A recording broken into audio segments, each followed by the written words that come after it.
What up YouTube? So in my last video I talked about how I wanted to add a sump to my 29-gallon saltwater tank. And so when I set up the tank initially, I didn't really know about overflow boxes and sumps, and I didn't know about the benefits you could get from a sump. So the problem was that I already had the tank established with sand and some fish and some hermit crabs, so there's obviously no way to add a overflow box and a sump without using a hang-on back overflow box. And I just didn't really like the idea of that with using a siphon and whatnot. And then you need to add a bunch of, you have to have a bunch of clearance between the wall and the tank. So to save a little bit of space, I thought, well, I'll just find a 29-gallon tank, have that professionally drilled and set up, and I'll just use that. So I've been looking on Craigslist, Facebook Marketplace, all these different websites, trying to find a cheap 29-gallon, and voila, my wife actually found this, so credit to her. For 40 bucks, I got the stand, the tank, the light, filter, a Red Sea test kit, and a couple other things, like a hydrometer, whatever. All I really care about is the tank, which, like I said, I'm gonna have drilled, and I found a overflow box on eBay that I'm going to use. So I just need to wait for that to arrive so then I can bring this tank down and have it drilled.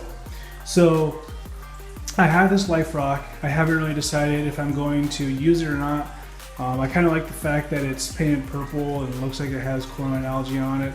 However, it's not cured, so I can't just stick it in my tank. So probably what I'm going to do, since this tank has to be emptied out anyway, is I'm going to drain the tank, put the water in like a big like Rubbermaid tote, like storage tote thing, whatever, and then I'll just have like a bubbler and a heater, and then I'll just put some water in there for my other tank that's established, and that way I can get some beneficial bacteria in there, and I'll work on curing this rock. Otherwise I'll just sell it, so I'm not really sure. And by the way, leave in the comments what you guys think of this life rock. It's painted purple, supposedly is seeded with beneficial bacteria or whatever.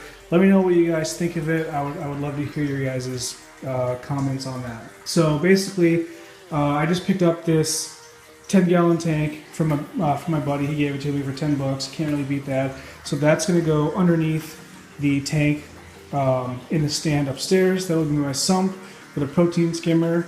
And then I'm going to have the overflow box, which, I'll have like a 1-inch diameter hole drilled there, and I'll have the overflow box there, and that will drain the water into the sump, and then I'll just have a return pump, and that's all there is to it. So I've been trying to do a lot of research to read about the different benefits of doing this different ways, and I just, like I say, measure twice, cut once. I just didn't want to make any sort of permanent decisions that I would regret later. Kind of like setting up the 29-gallon and not doing the research in regards to sumps and overflow boxes and drilling and all that kind of stuff. I just sort of set up the tank and then did research after the fact. So that's where I'm at right now.